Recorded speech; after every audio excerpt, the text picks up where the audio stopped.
Welcome back to the podcast, everyone. I am your host, Tamara. Today we are discussing our March Buddy Read thriller title. If you would like to see this in video format without ad breaks, you need to head on over to Patreon and sign up. Along with ad-free video podcast episodes, you'll gain access to after shows, reading vlogs, and other exclusive content. If you're not into Patreon and you happen to be listening on the Spreaker app, you too can have access to the after shows and other exclusive content in audio only. If you prefer video, including reading vlogs, you should check out Patreon instead. Join me and my two co-hosts over on the Book Club's app for even more book chats. Please subscribe and like the podcast wherever you're listening. If you want to reach out to me, you can find me pretty much everywhere at Shelf Addiction. Joining me today is featured co-host Classy from the Bookish Virtual Assistant. Welcome back, Classy. Hey, Tamara. Thanks again for the welcome back. As always. You always say always, yeah. But I'm always happy to be here. Yes, I'm happy you're here too. Tell everyone where they can find you online. You can find me at the Bookish Virtual Assistant on X, Facebook and Instagram, and Classy Green on those same platforms. All right. So before we get started, as always with book chats, we would like to remind you that we talk full spoilers here. So spoiler alert, you have been warned. It's in your best interest to read the book first, unless you don't care. Today we are discussing the book The Intern, written by Michelle Campbell. The audiobook is narrated by Sarah Mola Christensen. The book was published on October 3rd, 2023 by St. Martin's Press and Macmillan Audio. The hardcover comes in at 378 pages, and the unabridged audio is 11 hours and 9 minutes. Classy, would you kindly share the synopsis? Absolutely. Madison Rivera lands the internship of a lifetime, working for Judge Catherine Conroy. But Madison has a secret that could destroy her career. Her troubled younger brother Danny has been arrested, and Conroy is the judge on his case. When Danny goes missing after accusing the judge of corruption, Madison's quest for answers brings her deep into the judge's glamorous world. Is Catherine Conroy a mentor, a victim, or a criminal? Is she trying to help Madison or use her as a pawn? And why is somebody trying to kill her? As the two women circle each other in a dangerous cat and mouse game, will they save each other, or will betrayal leave one of them dead? Okay. Doom, doom, doom. Doom, doom, doom. So I listened to the audiobook as we usually do. Did you do audiobook as well? I did. All right. So I finished this morning. I got back from out of the country on Tuesday night, and unfortunately, I didn't have a chance to start before then. So it was Wednesday morning I started, and today is Friday. So I finished it pretty quickly, which is good. Yeah. Did it take you a minute to finish, or was it fast for you? I think what happened with me, it wasn't bad. Mm-hmm. After a while, I kept looking, because I listened at 1.5. I should have did 1.8. Mm-hmm. I don't know why I didn't increase it. But I did. Damn. I was like, it's slow. Damn. Mm-hmm. I still got 2 hours. Mm-hmm. Because I was like, this is taking forever, because I didn't really look at how many hours this was. But I finished it today, and okay. Yeah. Let's jump in. High level. Give me your thoughts. It's on the tip of your tongue. I can see it. I have book hangover. You do? I do, because after what we read these last 2 books, is, remember, we did an impromptu, The First Lie Wins, and then our book before, which was A Closer Look, right? Mm-hmm. By David Ellis. I was kind of like, because this was also a legal kind of thriller. Well, it was not a kind of, it was a legal thriller. And I had a little book hangover, because I'm just like, Mm-hmm. it was an enjoyable ride, but I'm still processing. Like, I'm not sure exactly how I feel yet. And I know sometimes when we get to talking and discussing, it comes out. it comes out, Yeah. but I'm still like processing this. Like, did I like it or did I not? You know, have That's you had fair. that feeling? I had that before? feeling on this book. Okay. It's not Okay. just you, because Okay. honestly, so when I finished the book, I said, well, that's nice. You know what? that sigh you just did Yeah, that's how I is felt. exactly how I felt at the end, because I was, yeah. Yeah, so I'm like, okay, I guess that's cute. But okay, so I think my biggest problem, just off the top of my head, is that I knew exactly what was happening the entire time. Like nothing Yeah. was surprising. Right. Wasn't it? It felt like I was just going through the motions of this book till I got to the end. So yeah, like you were saying, and when you got to the end, you were like, okay, Mhm. that's about what I expected. Mhm. I mean, there was a little twist and turn, but I wasn't like blown away, No. Not you even a little know? bit.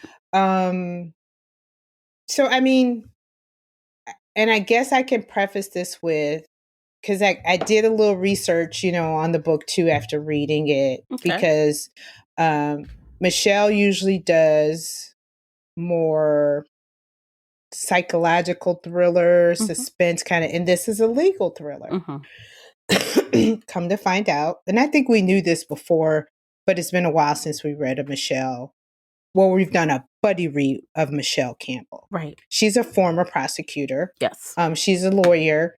And her first series that she wrote under her full name is Michelle Martinez Campbell. Mhm. She did legal thrillers. Mhm. And then she went into the psychological mystery kind of field. Mhm. And she said with this one, she wanted to get back into her legal thriller kind of field. She missed it. Mhm. And I'm just like, oh, okay. Yeah. I'm I sure think I she did like, miss it, but yeah. that doesn't I don't mean you know. should publish it. Yeah. Okay, so this is where, so just a little bit on Michelle Campbell, if you don't know. From her bio, she graduated from Harvard College and Stanford Law School, as Mhm. well as her being a former prosecutor. So you can tell she tried to pull from her experience, because this character, Madison, went to an Ivy, so did the judge. They went to Yep. Harvard, and they were, well, at least the judge was a prosecutor at first, and then she became a judge. But I am not a lawyer. I've never been a lawyer. I did not go to an Ivy League school, but some of it still felt a little off to me. And when I went digging around in the reviews, as one does, as I do, I found some people who did not like a lot of how she wrote it as lawyers themselves. As Ivy Mm. League people themselves. They were like, this is not how things work. Oh. I thought she's a lawyer. What is she talking about? Right, because that's what I was thinking. Like, okay, so because I did too. I did a Mhm. little research too, and I'm just like, I saw some people that said, "Oh, this is far fetched," and blah blah. I'm not like, but she's a fucking lawyer, Mhm. because life is stranger than fiction, y'all. Right. I'm just gonna say, some of the things that we think are far fetched are not as far fetched as we think. True. I just saw an article today that I was just like, what the fuck? Mhm. And this was real life. But I did read too where she said that I think Madison was like really her, was Mhm. based on her character. Hmm. But I didn't see the stuff that you were talking about, where some Harvard.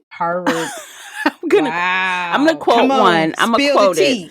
So Jenna on Goodreads says, my mistake in picking up this book was that I am written like a true law student, a law student, B, in Boston, and C, have interned for a federal judge before.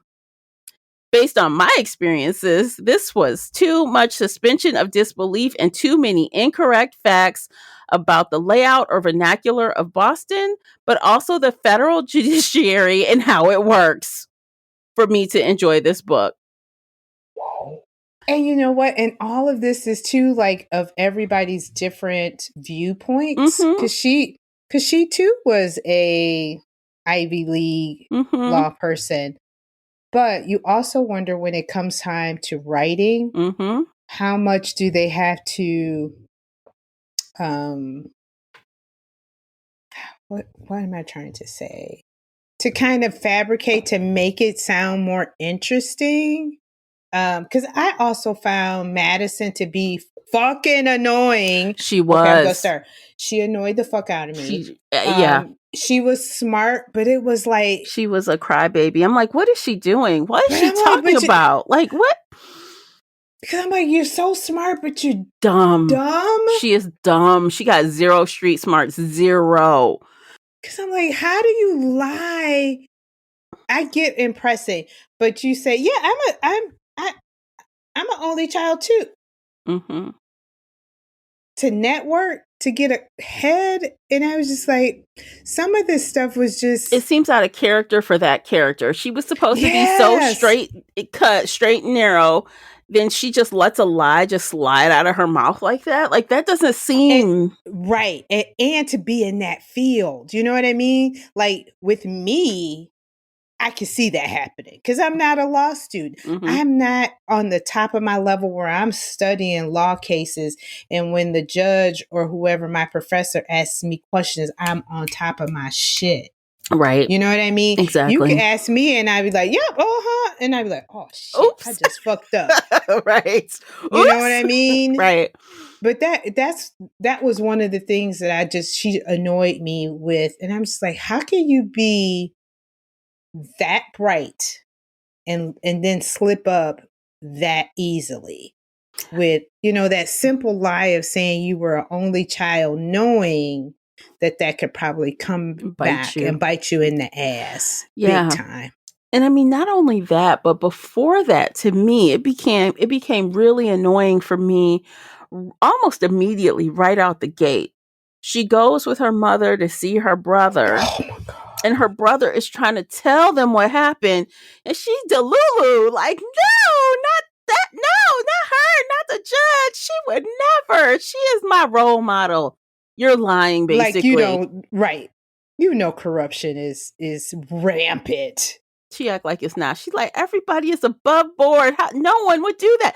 That's not how it works. No. Danny. Like, okay, you are dumb. You never see. Oh man, she is really missing some screws. She is really in her own dream world. Yeah. And that's not really cute. It was not. It was not. And here you have this guy who literally is like, I just got my ass beat up in here. Mm-hmm. And you gonna act like that doesn't happen either? Right.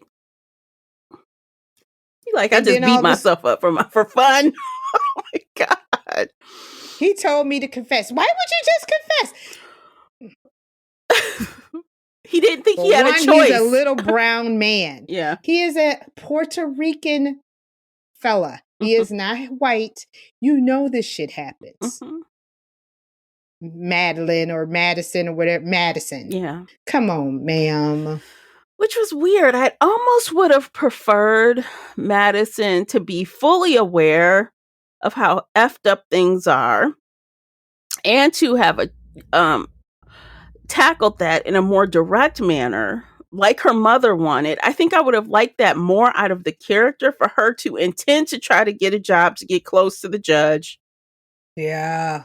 Yeah. Like, on purpose. Exactly. Like, I'm on purpose trying to deceive you. Right. Because I know I know how corrupt you guys are. And I know how you will use a minority to take the fall.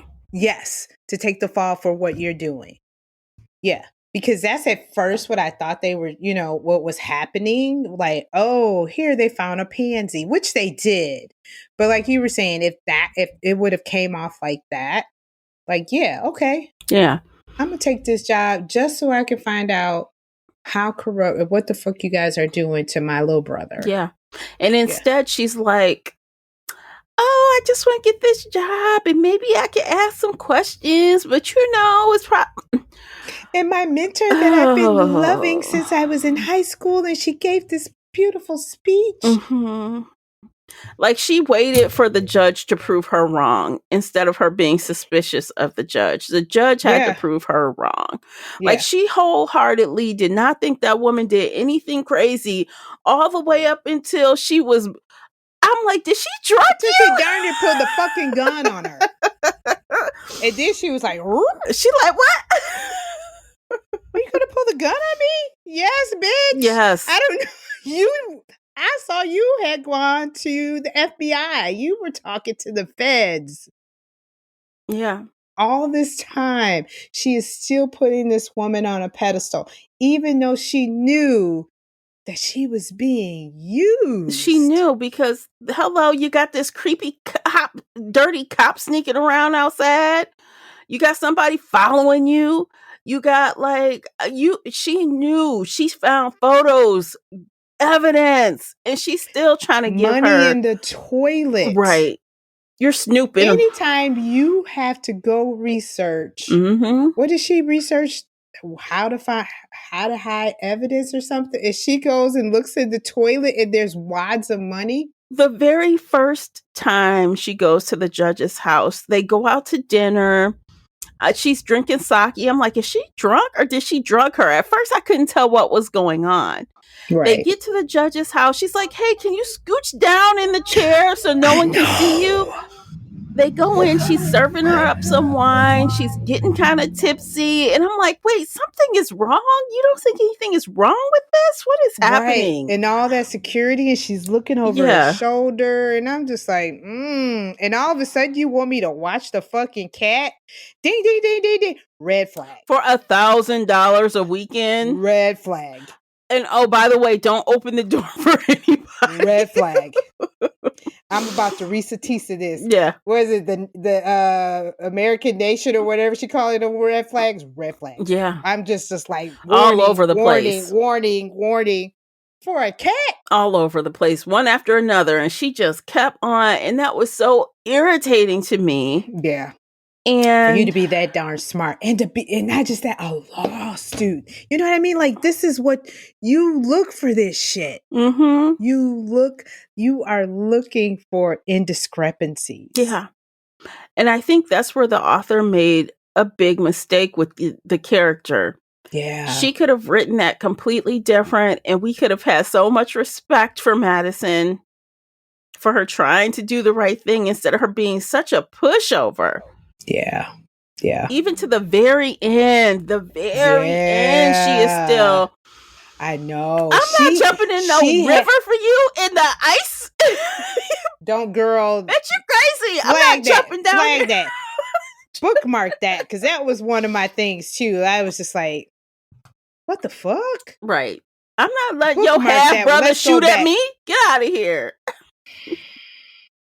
And your creepy uncle slash whatever the fuck he was giving me perv all day. He loved her mother though. Yeah, but he was like borderline pedophile to me. Really? Oh, with your looks and your blah blah blah, you go far. And I'm like, is he gonna pimp her out? No, he did pimp her out legally. Yes. He said, I'm about to make some money. You gonna pay me back for all this schooling I paid for. He creeped me out. He was like, at one point I was like, is he? I was looking for content warnings. I was like, is this gonna be something else? Not just because he paying for college and oh yeah, there's more ways you can pay me back. I was like, whoa. Look, the first time she says after she graduates from her undergrad, she goes, oh, I don't know how I could ever thank you. Or maybe it was her law school. No, because she's in law school. So it was her undergrad. She had her undergrad. Yes. And the mother was like, thank him for she's waving the diploma. And she's like, oh, thank you, uncle, whatever. I don't know how I can pay you back. And he's like, don't worry about it. I know. I'm sure we'll think of something. I'm like, oh God. Yes. I was just like, oh, what is going on here? Because Lesson I mean, number it one. felt right because I felt it was some grooming going on. But granted, it was for um organized crime, Mm-hmm. but it was kind of skeevy, and I wasn't sure exactly where she was going with that. But yeah, he gave me pedophile vibes at first. And granted, yes, he did love her mother. But the mother loved his friend more than, well, she didn't even love Uncle Ray at all. That was her boss, and he creeped her out. Dandruff and bald head, and yeah. But I did feel sorry at one point for Catherine because she was a victim. They used her from the beginning Mm-hmm. for everything. And she was groomed.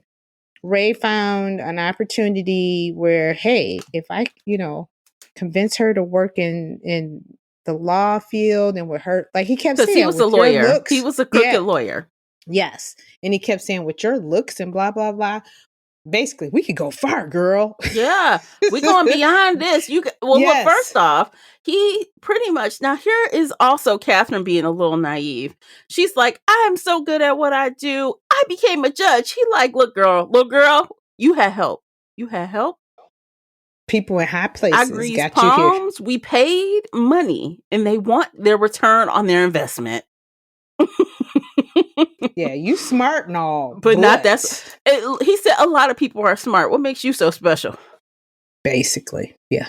And so after that, he's like, well, look, you're going to live in this house. You're going to do what we say. And we're going to pave the way. You may be able to be a senator or a governor. Or, he's like thinking even bigger. Yeah. Now those things, and I'm not sure what these reviews said. I possibly could believe, because when you start thinking about how people get into these high positions, this is probably how it's been done. But yeah, there were just some things that just seemed over the top, and like you were saying, from the reviews you read from Harvard law students who have served under judges, there was just some weird things like Nancy.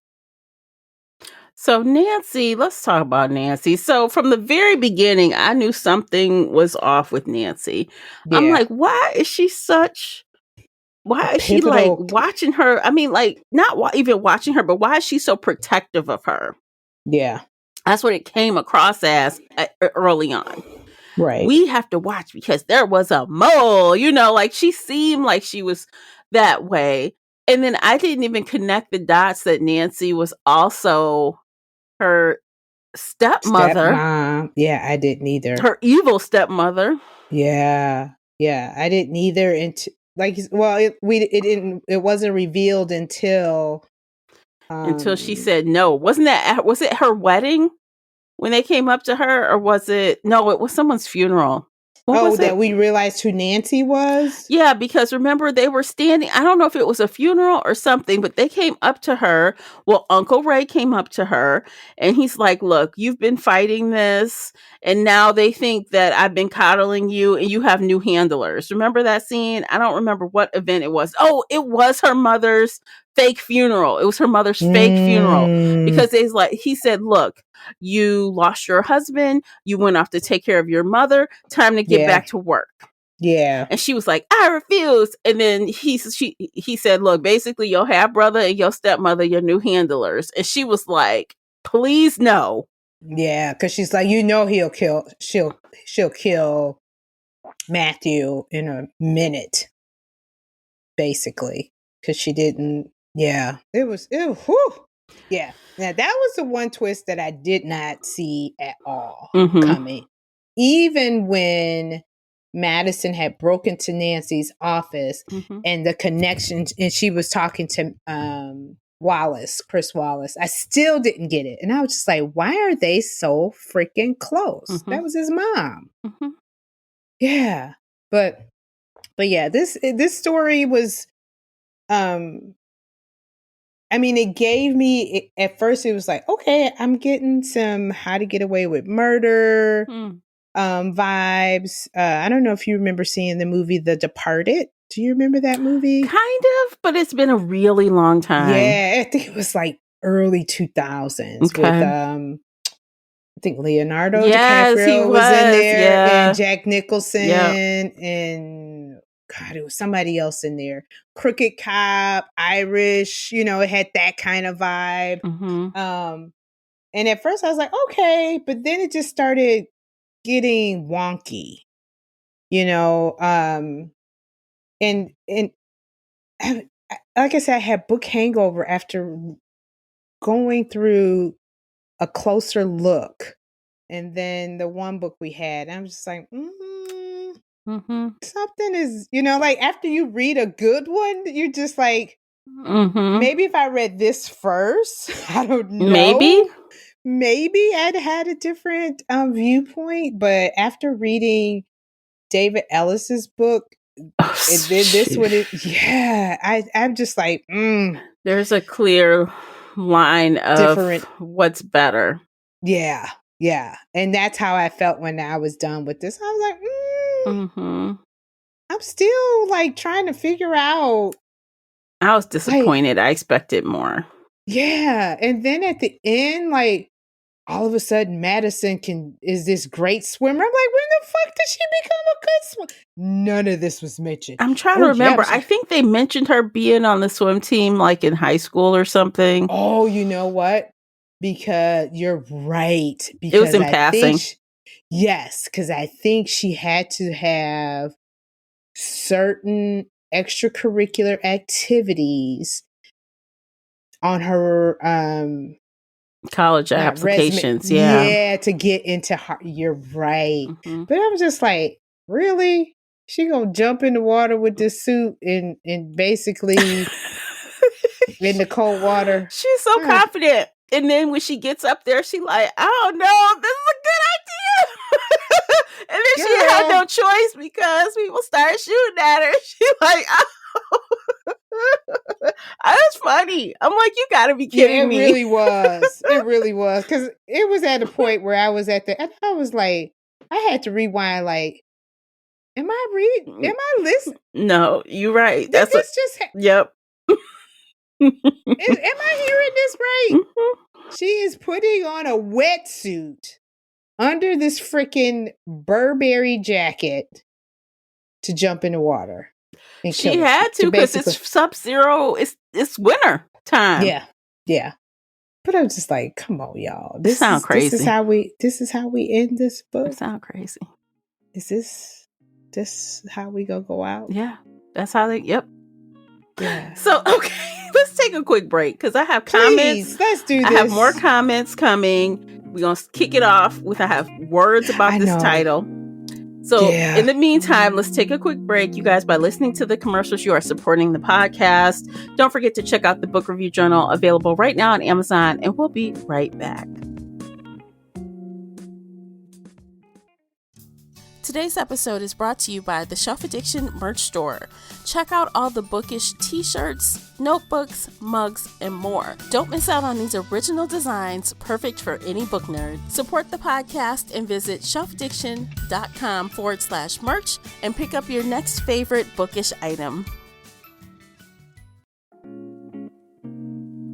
All right, welcome back, everyone. Let's talk just briefly. I want to shift gears a little bit and talk about the title, The Intern.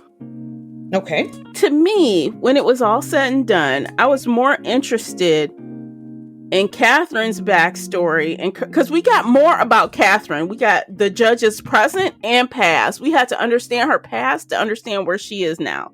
Yeah. The book was mostly about the judge. The book should have been called The Judge. The intern was a far second in the story. Yep. You are so right. Because at one point it was like, I know I wrote notes on this. Where did at first it was like, I wasn't sure why, because we kind of knew about certain things about Catherine from the current timeline. Mhm. But then once they went back and provided that backstory, it was like, oh, Yes. this was not about Mm-mm. Madison at all. No. Madison was a freaking patsy in this whole story. It was not about Madison. No, it was more about Catherine. Mm-hmm. So yeah, you're right. The title, it was a ploy, and I'm not And even I don't sure like that. I don't like when people name something as a distraction. So the title was on purpose to have us paying more attention to Madison, or trying to. But I think the author failed in that execution, because it was very clear to me very quickly that this was not about Madison. Nope, not at all. Madison was being used, but this whole story was about this judge who was basically a pawn. She Since was age 12. abused. She was used and abused. Mm-hmm. And then, under the guise of having some type of parental figure, she felt pressure and obviously obligation owed for someone helping her with schooling and helping her. Yeah, for progressing in life. Yeah. And had no choice but to pay back a debt that she didn't even realize she had. Right. Really. She thought he was helping her out of the kindness of his heart, because he would always brag about her being, his goddaughter, all these things. And he was using her. Yeah. And I think maybe it might have started out that way because she was a child. But then when he started to realize how smart she was, and oh, wait a minute, you're better to go into this public school where the bullshit, you're gonna put you in a private school and I'll pay for it. And he started to see the potential she had. His motives changed. Yeah, it really did. And he encouraged her, you would be a great lawyer. Because she, right after college, she was like, I'm going to go take a year off, tour, travel Europe for a little bit and be a waitress. Yeah. You going to do what? No. Come work at my law firm. Yeah. $10 an hour. You'll be able to pay for that quick. And before you know it, she was under his thumb. Do a favor here, do a favor there. And then she realized, you know what? Every time Uncle Ray has me do a favor, somebody freaking dies. Mm-hmm. And honestly, he waited a long time to call that favor in. She was a assistant prosecutor before he called in his first favor. Yeah. Yeah. He really did. And he knew that, the long game for real. Mm-hmm.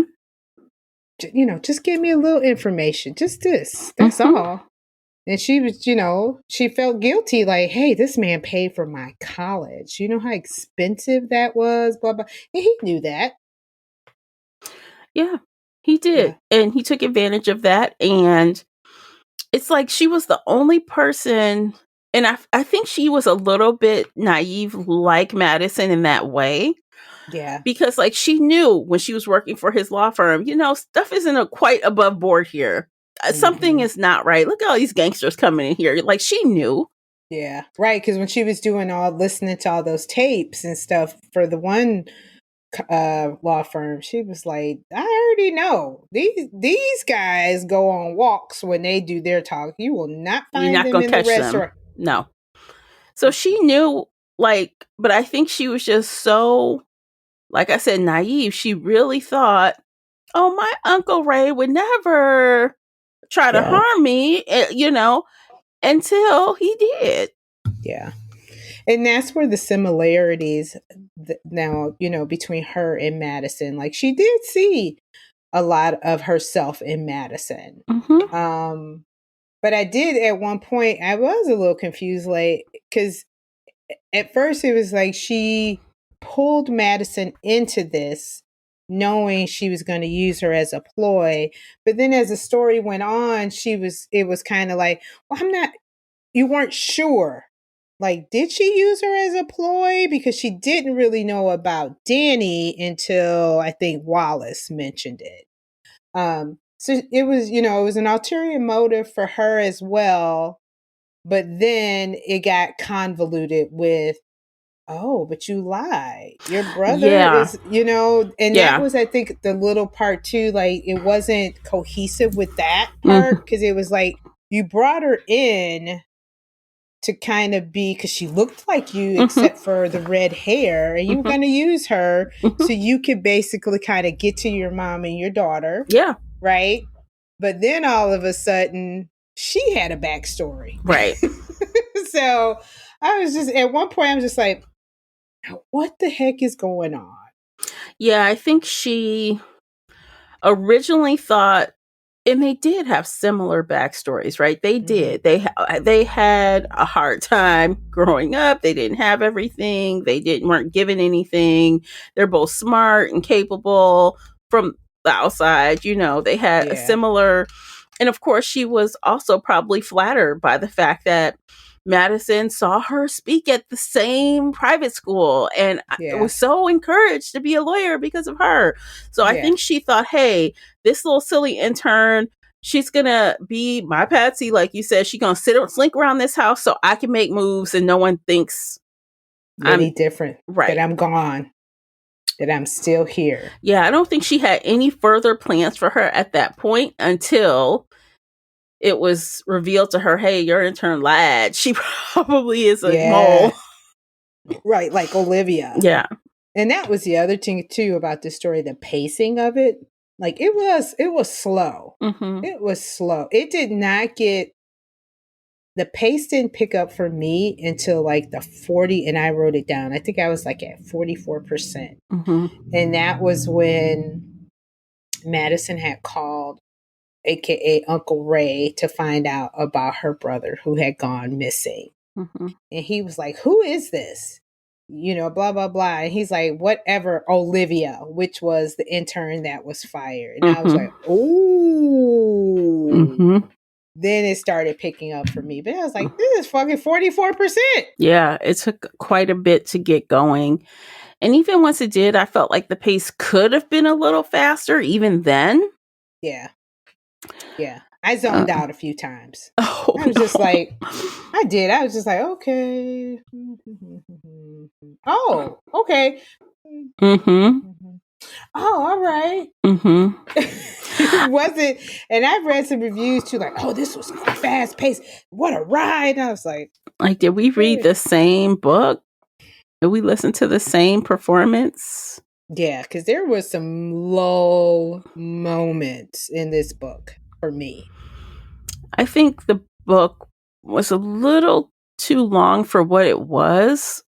Yeah, 378 pages? Yeah, it was a little long. She probably could have cut out like 30 to 40 pages and made a shorter book. Or, okay, so I think for me, personally, I think I like the narrator. I think she definitely added to the experience for me because I'm not sure how long this would have taken me had I had the Kindle version. I feel like I would have kept putting it down. Yeah. I do too. Yeah, I think the audio saved it and I did listen pretty fast. And I think at some point I had it on 2x. I kept fluctuating between 1.7 or 1.8 and 2x, whatever. I can't remember, depending on what Audible allows. So it was 1 below or 2x. Okay. Because I just, it was just taking a lot. The pacing was kind of wonky. And yeah, if it wasn't for the audiobook, I would have been pulling my hair out trying to get this done in time. Exactly. Because I know at one point I was at 60%, and then I looked and it said I had so many hours left, and I'm like, I've been listening to this for a long time. How? Why? Girl, I'm not kidding. That went back and I'm like, how many freaking hours is this book? Yeah. And I'm like, how many? And then you think at that point in the book, you're like, I got 40% more to go. What else do you have to say? Mm-hmm. What else? It's like I basically already know you're a dirty judge. Not by omission. Mm-hmm. You're paying back a fucking debt. Your brother is crooked. It's your damn stepmother who's also crooked, Who else gonna die? How much more? Honestly, I would have lost my mind if I was the judge. Like, everybody around me knows the secret but me. Like, she really didn't think Nancy had anything to do with that business. No. She had no clue until they sicked her on her. And Nancy killed the one lawyer, Mm-hmm. Chloe's daddy. I'm just like, damn. Nancy is a killer. But this was the thing, like, when it happened, I'm just like, well, I mean, she was married to a fucking dirty cop gangster. And when Uncle Ray said she kept the books and blah, blah, blah, I was like, so she wasn't above, I can't help but wonder if that engagement with her, as far as like being a part of the books and stuff, I wonder if that didn't happen until after Catherine's father died, because it seemed like she was in an abusive relationship with him. Yeah. So I can't. But yeah.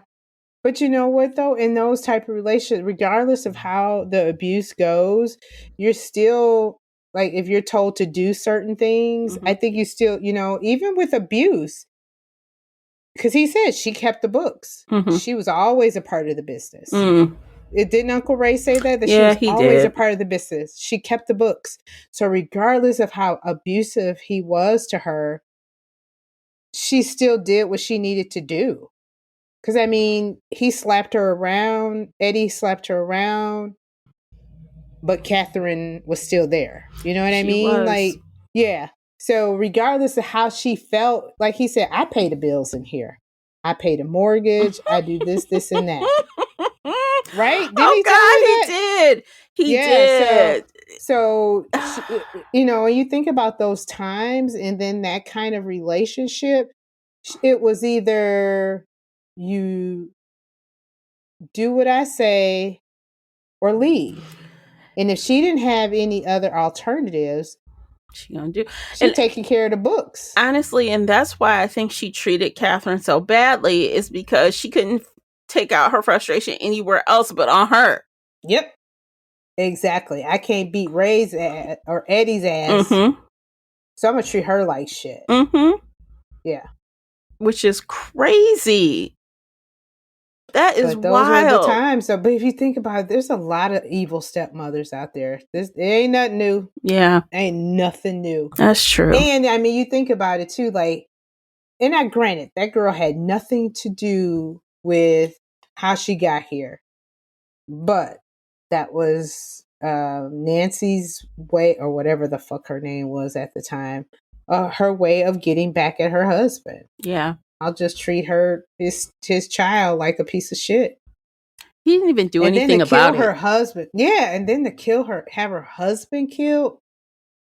Well, she thought, she tried to get away. That's the problem. They tried and they got busted, because I guess she learned her lesson, because the second time she went and got fake identities, she went on the dark web and did it. Yeah. She was very cocky. I mean, how do you think gangsters that run politicians and the police aren't going to be notified when you're trying to get a fake IDs? Yeah, how did you think you were going to do that in that city and not get ratted out? That was so silly to me. Like, really? Yeah.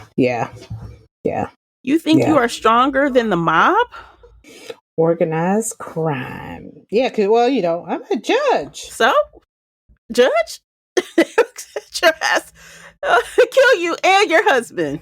Yeah, that was very scary. And then the nerve for like Uncle Ray to act so betrayed at the end. I know. When he found out that her mother was actually now dying instead of dead before, he acted like, how dare you? I could have been sitting here singing to her. How dare you? Girl, that irritated the entire hell out of me. I'm gonna sing her to glory. Oh my God. Daddy boy, or whatever the hell. I was like, if y'all don't get the fuck out of here with this shit. Yes. I'm sorry, Michelle. I'm sorry. But that was like, I know that I have enjoyed Michelle's books much more than this.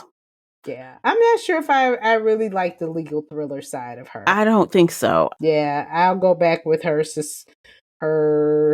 psychological thriller because I listened to a little interview that she did, and she's like, "Yeah, I was doing kind of like the Gone Girl psychological thriller stuff with Stranger on the Beach, Which we and loved. yeah, and something else, and I wanted to get back to my legal thriller background." And I'm like, See, look, and I don't mind a good legal thriller, but no, it's like there was just something that just did not hit quite right.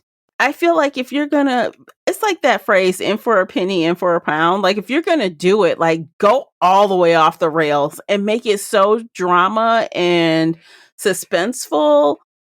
Because, there are a lot of thrillers or suspense or whatever it is that are in the political realm that yeah, are a lot more exciting than this was. yeah. Right. And I will say that I did appreciate the fact that she didn't do the courtroom drama stuff. Because, Mm-hmm. a lot of times that's what they want to do with legal thrillers is the courtroom and the back and forth with the lawyers. And I enjoyed that. But yeah, I agree with you as well that if you're going to do this, make it really believable. I would have really enjoyed, as you had mentioned, if Madison would have went full force undercover, deep cover. Even if she was gullible as a fuck, but she played that role to the hilt to save her brother. You know what I mean? But she didn't. She did this to basically save fucking Catherine. That's how I felt with this story. That she went hard for Catherine and not her brother. She and did. I mean, it felt like it, she had, to save him and her career, her career goals. But in the end, it was, yes, Catherine, I understand. And whatever we need to do for you and Grace. No, bitch. Family is important. That's what they said. Family was important. Oh, God. After all of that, yeah, you're right. Saving her brother was the secondary mission. We'll help you. And because I help you, then my brother will be let go. Yes, exactly. Mm-hmm. Exactly. It was a second thought. Mm-hmm. And then after all of that, so she's gone, right? She takes off with her kid. And Madison's whack ass is coming around with cans of tuna, trying to find her cat. The woman's cat. I'm like, fuck that cat. What are you doing? Well, Lucy Cat was how she got her scholarship. Yeah, so I guess she feels, again, I guess I owe her to take care of her mangy cat because she did give me a clothing allowance along with all my scholarship. Girl. I'm like, wait. What the fuck kind of scholarship is this? A retroactive scholarship that takes care of everything, and you get this, and a stipend, and for clothes. That is the crazy. It would have been better for Catherine to just drop her an account and slide her a check, something. Slide her account numbers to a stipend or something. Like she was giving her the little part. Yeah. Just like, really? You fucking feeding the cat? Just give the woman one of those Cayman account numbers, slide it over to her, say, good luck with life. That's what she should have did. This crazy. Peace out. What? Yeah. Maybe she was trying to hide it in a scholarship. That's how she was trying to do. Maybe. But it's weird. Okay. See, this is why I love you and how we feel about books, because like I said, when I got finished with this book, I was not sure how I felt. I didn't even write down a score yet because I was teetering, so I did not write down the score yet. I didn't either because I was like, I'm not really sure. But I know for a fact that it wasn't a 4 or higher. I already knew that. Mm-mm. But I knew that I was suffering. Suffering. I knew I was suffering from a book hangover Mhm. because here's the thing. We had already talked about our curve. You know what I mean? Like, Mhm. so what is this, March? Right. We're in March. And we had already talked about, we had gone from David Ellis. And granted, our the first slide of wins was just an extra. Yeah. But after you get David Ellis and the first slide wins, and then you come here, Mhm. your expectation Mhm. is at a different level. Yes, it is. And I don't know if people understand like that book hangover thing. Like if we would have read this and then maybe David Ellis, I may be at a different level. I'm not really sure though, because we've done this so long that we kind of know like, we know the tropes, right? Yeah. And that's the hard part, where you know what you know and you know what you like and what you don't like. And we don't do a lot of legal thrillers. But I will say the funny thing is like the beginning of this year, a lot of our books have been kind of like legal. Well, not a lot, but at least David Ellis was a legal thriller. So to go from David Ellis and then this, it's just like, Yeah. It was definitely a big difference, like big and blaring and not in a good way. No. And I mean, I kind of didn't expect, and to be honest, I didn't expect a 5-star. I just didn't. I did not expect a 5-star. I was hoping for a 4-star because how much we liked that other book by her. Yeah, right. Because we've waited a little bit with Michelle. Like I've read some Michelle in between, and I think I've even talked to you about. I can't remember which one. Was it? It's Always the Husband or something. I was like, So we kind of waited with Michelle. We did. And yeah, she also had The Wife That Knew Too Much in 2020. I didn't even know about. I didn't even know about that. It didn't even hit my radar. Did you read that one? I think I did. Let me check. I think let's see. The Wife Who Knew Too Much, I gave 3 stars. And I think after that, I was just like, yeah. Yeah, it was a 3 for that. And then, like I said, we were going to try her again. Not realizing this was going to be a legal thriller. I thought it was going to be more into her psychological thriller like Stranger on the Beach. So yeah, I'm, as you could tell from our conversation, that this is probably going to be lower than a 4. Oh yeah. But the question is, is it a 3 or is it a 2? That's the question of the hour. We don't do halves on this show. So, okay. So the generous part of me wants to give it a 3. I want to give it a 3, but something is also pulling me toward a 2. Now the question is, the pull stronger to the 3 or stronger to the 2? I know.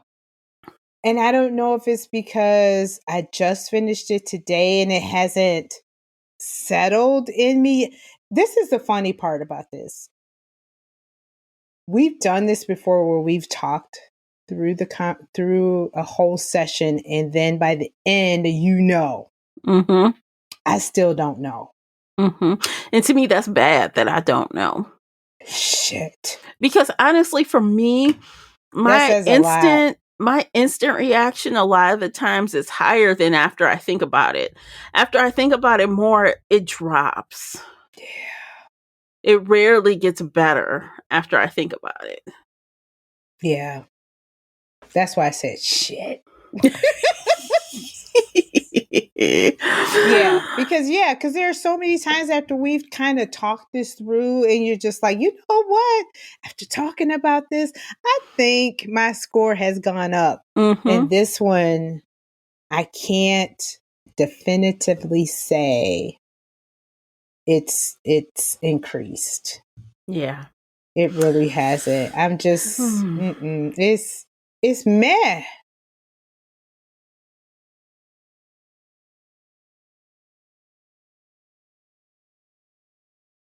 Yeah. And I think because technically I kind of classify meh as 3. It's fine. I feel like I want to throw it a Hail Mary and give it a 3. I know, and we don't get And who halves, but knows I'm if it's like going to at be a that 3 when we talk about it with 2.5. book club. It may not be a 3 anymore, but I know. Mhm. But you got to put something on Goodreads. Right, not like Storygraph where you can go That's a why we use the Goodreads, 3.25 because or guess what? They make you, they 2.75 force you. or even Bookmore. You No, can go that one. yeah, right. After show today, I want to talk about those kind of scales, because this is not school. You don't get no 0.25, 0.5, 0.75. Look, it is okay. I will talk about that later, but this is why. Yeah, I know. This is like one of the most difficult, and it's only fucking March. Like, what is my score? What is my rating? What is it, classy? Do do do do do do do. You gotta come up with something. Shit. She don't want to commit. She does not want to commit. I do not.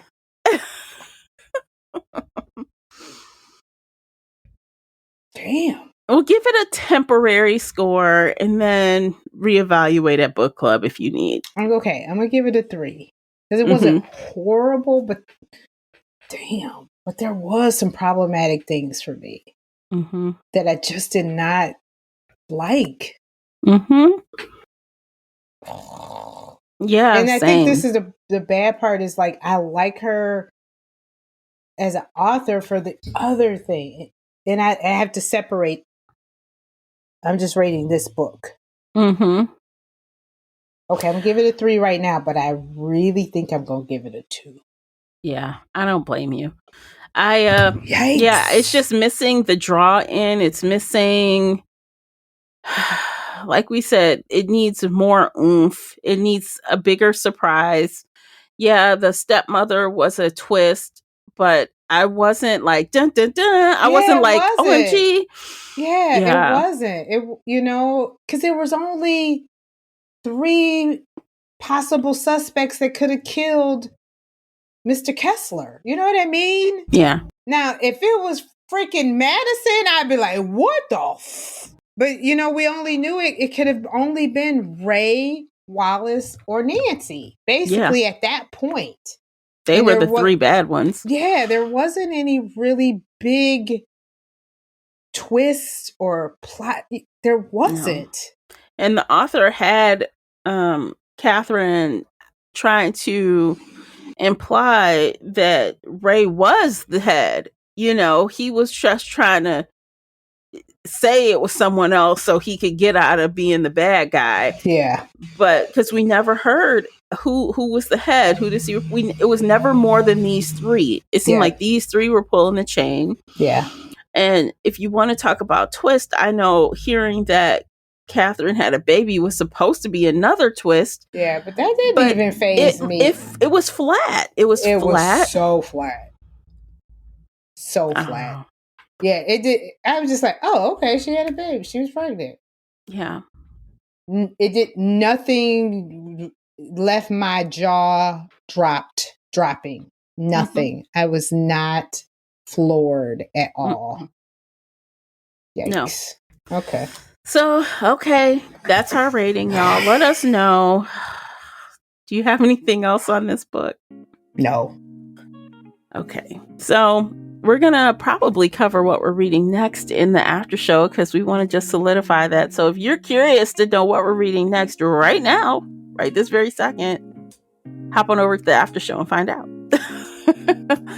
All right, I think that's it for today, and we'll see you guys in the next one. And until then, take care of yourselves. We appreciate you for listening. Bye, guys.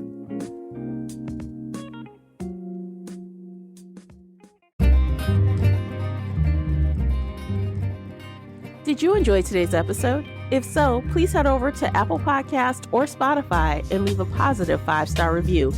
It's a simple action that makes a big difference. You can also like this episode on your favorite podcast player or share it with your fellow bookworm friends on social media. Joining the Shelf Addiction Patreon family is another way to support us. For as little as $2 a month, you can help our team create even more amazing bookish content. If Patreon isn't your thing, consider becoming a supporter on the Spreaker app for just $5 a month and gain access to exclusive audio-only content. You can find me everywhere, including Instagram, X, and TikTok under the handle Shelf Addiction. Join our book club of the same name on the book club's website and app, where we discuss all things bookish and more in a safe space. The Shelf Addiction podcast is a part of the Nerdy Maven Network. Thanks for tuning in.